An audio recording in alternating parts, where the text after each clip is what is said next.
Bonjour à tous, bienvenue dans cette grande édition de 7 heures. D'abord, lors de sa participation à la 78e Assemblée Générale des Nations Unies, le président de la République s'est exprimé sur les questions liées au changement climatique et au crédit carbone. Dans son mot, Félix-Antoine Tshisekedi a plaidé pour une révision profonde des approches mondiales pour lutter contre le réchauffement climatique et à la mise en place de marchés carbone équitables. On écoute Félix-Antoine Tshisekedi du haut de tribune des Nations Unies.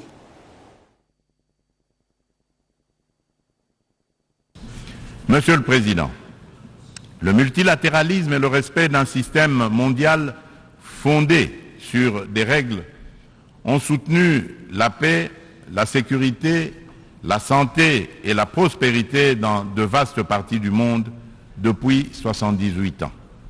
Aucune de ces menaces mondiales critiques ne peut être résolue par des nations agissant seules, aussi puissantes soient-elles. Tout cela exige une coopération multilatérale. Pour conserver la confiance de la communauté internationale, l'Organisation des Nations Unies doit montrer qu'elle est capable de s'adapter au temps présent et de relever avec efficacité et responsabilité les défis d'aujourd'hui. Aussi, pour donner un nouveau départ au multilatéralisme, la réforme de la Charte des Nations Unies sur les points clés, Conseil de sécurité, veto, chapitre 7, recours à la force, est-elle indispensable, mais ne serait pas suffisante. Les chantiers ne manquent pas. La coordination et la coopération entre les différentes institutions et agences des Nations Unies sont imparfaites. Des problèmes globaux sont abordés plusieurs fois dans différentes enceintes, sous des angles différents, de façon contradictoires, d'autres ne le sont jamais, nulle part. Chaque bureaucratie internationale entend persévérer dans son être. À ce sujet, la demande pressante et incessante de mon pays et de l'Afrique tout entière est d'élargir le Conseil de sécurité des Nations Unies en tant qu'organe pilote et décisionnel de l'ONU, afin de pouvoir intégrer en son sein 2 représentants du continent africain en qualité de membres permanents aux fins de consacrer un équilibre géographique juste et représentatif. D'où la pertinence et la nécessité de réformer notre organisation vieille de 78 ans, qui accuse certaines limites face aux mutations actuelles et à la dynamique internationale, afin de lui donner plus d'inclusivité, aussi bien dans sa composition que dans son processus de prise de décision, qui désormais devra prendre en compte la voix de l'Afrique. Pendant ce temps, le ministre de l'Agriculture a procédé au lancement officiel de la campagne agricole 2023-2024. Plus de 110 000 tonnes d'organes sont déjà prévues pour les paysans regroupés au sein des coopératives. Ajouté à cela, le matériel oratoire. L'objectif pour le gouvernement de la République est de lutter contre l'insécurité alimentaire sur l'ensemble du territoire national. Une opération qui va débuter par la province du Congo central. Marie Kalong, explication. Le territoire de Kassangoulou dans le Congo central a vibré ce samedi 23 septembre au rythme du lancement de la campagne agricole 2023-2024 sous le haut patronage du chef de l'État, Félix-Antoine Tshisekedi Tshilombo. Autorités militaires, politico-administratives, tout le monde était présent pour la circonstance. Accompagné de son épouse, Madame Jimmy Mpanda, le ministre de l'Agriculture, Maître José Mpanda Kabangou, déterminé à remplir de nourriture le panier de la ménagère et mettre fin aux importations, est arrivé de verre vêtu en tenue de fermier pour donner le go de cette campagne agricole saison A pour l'hémisphère sud et saison B pour l'hémisphère nord. Le gouverneur de province, Guy Mbadou Ndungidi, a dans son mot salué la vision du président de la République, celle de la revanche du sol sur le sous-sol, et a fait mention des potentialités agricoles de la RDC. La République démocratique du Congo dispose de 80 millions d'hectares de terres arables avec une végétation capable de nourrir un important cheptel de gros et petits bétails. La province du Congo central en dispose plus de 2 millions. La saison A, dite aussi grande saison, qui va du 15 septembre au 15 février et la période qui couvre le semis des spéculations qui constituent l'essentiel de nos habitudes alimentaires. Le ministre Mpanda a justifié le choix de la province du Congo central qui se trouve être mieux structurée dans ce domaine. Les choix que le gouvernement central, que le président de la République a accepté, que nous lancions ensemble la saison agricole, M. Fer, chez vous, M. le gouverneur, c'est une responsabilité. Vous êtes la porte d'entrée de la République. Nous voudrions que le riz, l'haricot, les maïs qui entrent par ces frontières, cette fois-ci, que nous nous battions d'abord pour que notre population puisse avoir, comme je l'ai dit, quoi manger. Le lancement de cette campagne était également l'occasion pour le patron de l'agriculture, Maître José Mpanda, de remettre symboliquement des semences et intrants agricoles aux représentants de quelques organisations agricoles. Nous venons de recevoir les boutures de manioc, une bonne variété d'ailleurs, la variété Ilona, qui est riche en matière sèche, et puis les riz. En tout cas, je suis très contente parce que ça ne s'est jamais passé qu'un ministre national se déplace que pour ça. Après le territoire de Manzangungu dans le Congo central, le patron de l'agriculture va se rendre dans le Grand Bandundu, toujours dans le cadre de la campagne agricole. Pacification de la partie est de la RDC. Le gouvernement militaire a échangé avec les commandants de toutes les grandes unités. Ils ont abordé des sujets ayant trait au programme de désarmement, démobilisation, relèvement communautaire et stabilisation. Des précisions dans ce reportage. Dans la volonté du chef de l'État congolais et commandant suprême des FARDC, son Excellence Félix-Antoine Tshisekedi Tshilombo. Dans sa vision de pacifier l'Est du pays, le gouverneur militaire ad interim et commandant des opérations, entouré des commandants de toutes les grandes unités, a rencontré les différents responsables des groupes armés avec comme objectif la sensibilisation pour leur adhésion au processus PDDRCS ce samedi 23 septembre 2023. Écoutons le lieutenant-colonel Guillaume Ndjike Kaiko, porte-parole de l'autorité provinciale, qui donne plus de détails. Au menu de leurs échanges, adhérer au processus PDDRCS. Pourquoi? Parce que c'est ensemble, avec notre population, comme l'a dit le gouverneur militaire, que nous allons faire la paix dans notre province. Raison pour laquelle il a tenu à réunir les responsables des groupes armés et ceux-ci ont tous répondu positivement à l'appel du commandant suprême. Ils ont plutôt affirmé à l'autorité qu'ils vont déposer les armes et faire la paix pour que notre zone de responsabilité puisse retrouver sa quiétude. Au nom des responsables des différents groupes armés, le général autoproclamé Guidon Chimwerai a indiqué qu'ils sont prêts à déposer les armes tout en lançant un message aux réfractaires, notamment le M23, qu'il est temps de donner la chance à la paix. Nous étions sensibilisés par le gouverneur de la province pour adhérer à l'idéologie de PDDRCS, pour déposer les armes, après déposer les armes et faire la recherche sociale. Oui, nous sommes prêts à déposer les armes, c'est ordre du chef de l'État et c'est la sensibilisation du gouverneur de la province. Bon, il est temps de chercher la paix ici chez nous.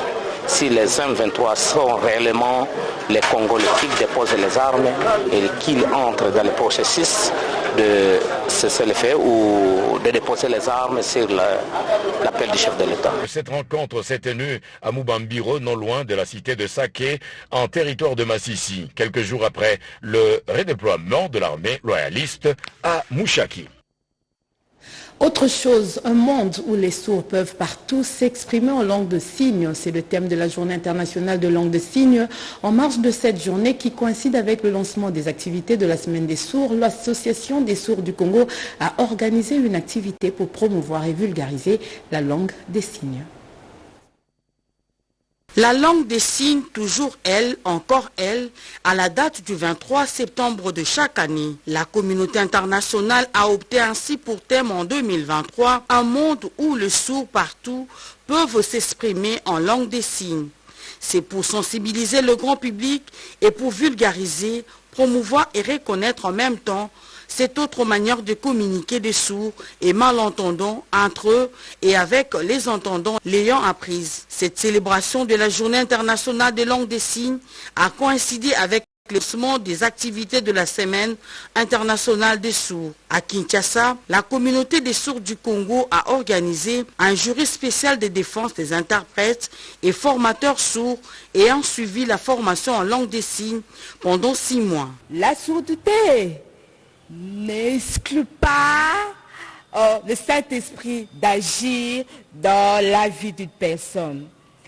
L'handicap ne peut pas limiter un sourd à gérer sa vie spirituelle comme il faut. Non, parce que Dieu connaît la langue des signes. Parce qu'il y a d'autres sourds qui ne parlent pas, d'autres n'entendent pas, mais quand ils prient, la connexion va directement parce que Dieu connaît même la langue des signes. Les apprenants ont défendu différents sujets orientés vers l'intégration sociale des sourds et vers la promotion de la langue des signes. En République démocratique du Congo, les gouvernements s'investit dans l'intégration des personnes sourdes, d'où l'élaboration d'un dictionnaire de plus de 6000 mots qui attend sa publication avec objectif de faire de cette langue des signes une 5e langue nationale. Le gouvernement doit s'activer pour qu'il y ait notre dictionnaire pour se sortir avant l'État, afin que tous les formateurs, les écoles, les églises, tout est milieu où il y a les autres, puissent se référer à ces dictionnaires afin que nous ayons tous les mêmes codes de communication au niveau national. C'est clair que le rapprochement avec son compatriote s'avère indispensable pour souder la cohésion, le rapport et les relations humaines, ainsi leur épanouissement. La langue des signes est le cadeau noble que Dieu ait donné aux personnes sourdes, a dit Georges Verdi. Et la méconnaissance de la langue de signes ne favorise pas l'intégration de cette catégorie sociale, nous dit Fifi Mokunji dans ce reportage. Pour communiquer, les personnes malentendantes, muettes et sourdes utilisent la langue des signes. La méconnaissance de cette langue par un bon nombre de Congolais ne favorise pas l'intégration de cette catégorie sociale. Pourtant, selon les estimations, la République démocratique du Congo compte plus de 2 millions de personnes sourdes. Pour leur autonomisation, les malentendants doivent travailler. Toutefois, les difficultés de communication ne constituent pas une barrière car leur apport est palpable dans les milieux socio-professionnels. Avant, ils habitaient dans la parcelle familiale. Maintenant, ils louent une maison avec sa maman. Quand elle est payée, elle prend quelque chose, elle donne à sa maman afin de payer aussi la maison. Elle-même aussi garde quelque chose et si tard, ça va l'aider à faire quelque chose. M. Gédéon Manguindou est un exemple de dévouement. Aux côtés de ses collègues normaux, il enseigne dans cette école qui prend en charge des enfants avec handicap auditif. Quant à moi, je n'ai pas de difficulté avec le directeur, parce que le directeur fut un ancien enseignant des sourds. Il a la maîtrise de la langue des signes et il n'y a pas un blocage pour la communication. Mais la difficulté, c'est plus au niveau des agents nouvellement engagés ou des collègues nouvellement engagés. Parce qu'eux n'ont pas encore la maîtrise de la langue des signes. C'est là où je trouve des difficultés. Dans cet atelier de couture, les gestuels et les écrits sont plus utilisés que la parole. Ici, les employés sont des malentendants. Nous sommes des sourdes. Néanmoins, il y a une bonne collaboration avec nos clientes. Nous échangeons à travers les mentions écrites. Par exemple, pour le choix des modèles dans nos catalogues et pour marchander les prix. Au finish, on parvient à un compromis. D'un autre côté, la coiffure est une passion pour ces jeunes sourdes.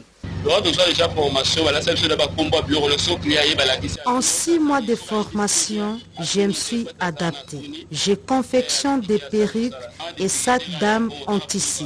En plus, il y a une communicabilité entre mes clientes et moi à travers les signes ou un interprète. Bref, mes clients sont satisfaits de mes offres. Les plus ambitieux, eux, ont embrassé la carrière politique. Moi, je représente l'association du Sud et un autre parti aussi. Notre parti connaît, moi je suis représentant. Moi je deviens député, je gagne, ou je gagne, je travaille en collaboration avec l'association. Moi, je présentais dessus d'un autre pays. De tous ceux qui précèdent, les malentendants ont démontré leur détermination à affronter les réalités de la société malgré ces problèmes de communication. Cependant, le débat reste ouvert sur la nécessité d'intégrer la langue des signes dans les programmes scolaires et la promouvoir comme 5e langue nationale, ce qui va favoriser l'émulation pour une société plus inclusive. Dans cette nouvelle, un tremblement de terre de magnitude supérieure à 4 a été localisé dans le bassin du Kivu vers l'île Idjwi, une île de la République démocratique du Congo se trouvant au milieu du lac Kivu face aux villes de Goma et Bukavu en Afrique de l'Est, a déclaré le directeur général de l'Observatoire volcanologique de Goma, Albert Mouindo. Autre chose, l'engagement des opérations féminines de la société civile pour une gouvernance inclusive en RDC, c'est le thème de la première édition du Forum national des organisations féminines de la société civile dont les travaux se sont clôturés hier dimanche à Lubumbashi. C'est la ministre du Genre, Enfants et Famille Mireille Massango aux côtés du gouverneur du Haut-Katanga, Jean-Claude Kamfwa, Yvette Makuntima, Eric Djoké pour le reportage.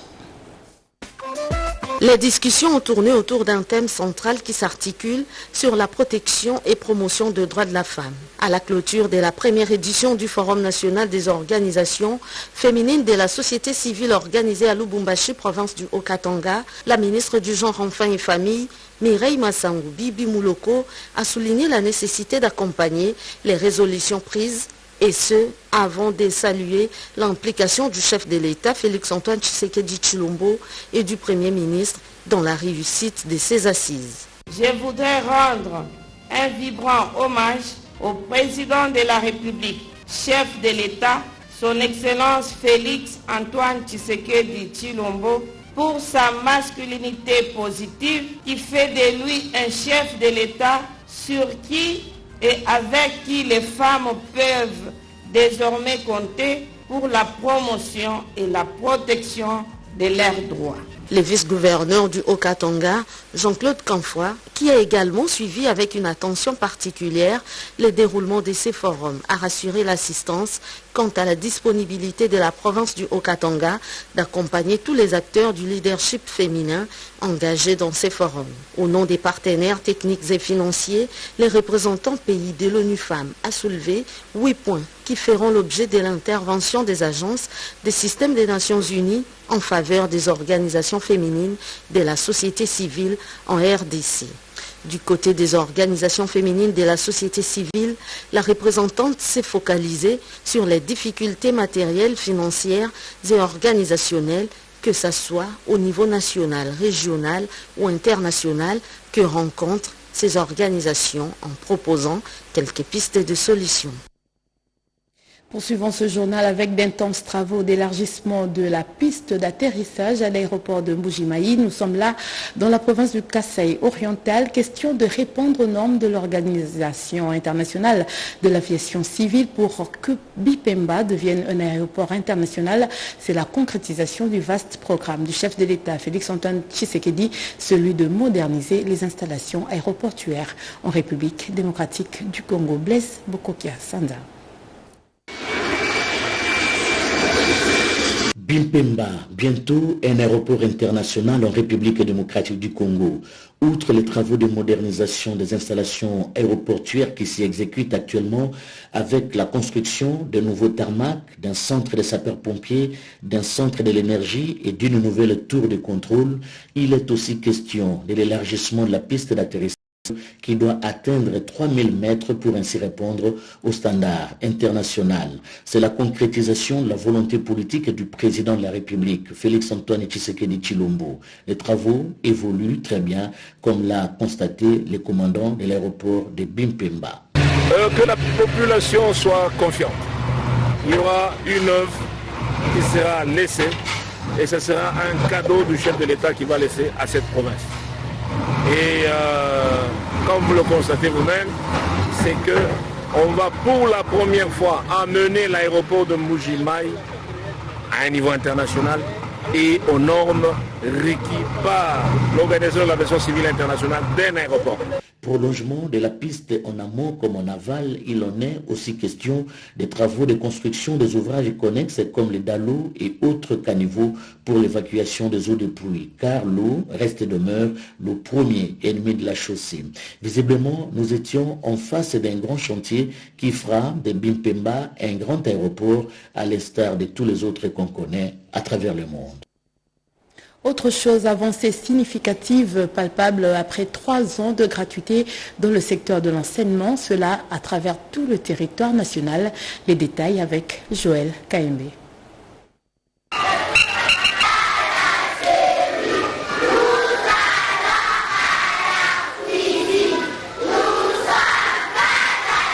Mise en œuvre en 2019, la gratuité de l'enseignement des bases poursuit son bonhomme de chemin en RDC. 3 ans après, les avancées significatives sont palpables sur toute l'étendue du territoire national. La gratuité de l'enseignement a permis à près de 4 millions d'enfants de retrouver le chemin de l'école. Cette politique a favorisé aussi l'accès à l'éducation des bases à tous, entraînant l'augmentation rapide des effectifs des écoliers. Parmi les faiblesses, la gratuité de l'enseignement engendre des besoins supplémentaires. Effectivement, la gratuité est là. Ce que nous demandons au gouvernement, nous avons le problème des bancs, les frais de fonctionnement qu'on est en train d'allouer aux écoles sont insuffisants. S'ils peuvent revoir à la hausse les frais de fonctionnement, la construction d'autres salles de classe, c'est ce que nous demandons. Nous recevons beaucoup d'enfants ici, mais nous arrivons quand même à limiter le nombre pour l'espace que nous avons. La gratuité, ce n'est pas mauvais. Je ne sais pas s'il y a quelqu'un qui peut être contre ça. Je ne pense pas. Nous ici, nous sommes dans la gratuité. Nous sommes école primaire. L'effectif de nos enfants sont bombés. Nous avons des enfants handicapés mentaux. Ils étaient gardés dans la maison. Certains parents négligent ces enfants-là. Mais après, quand on a instauré le système de la gratuité, tous ces enfants-là qui étaient gardés dans la maison, maintenant ils sont venus étudier. Il y a des classes séparées par des triplex. L'enseignant demeure un maillon important de la gratuité de l'enseignement en République démocratique du Congo.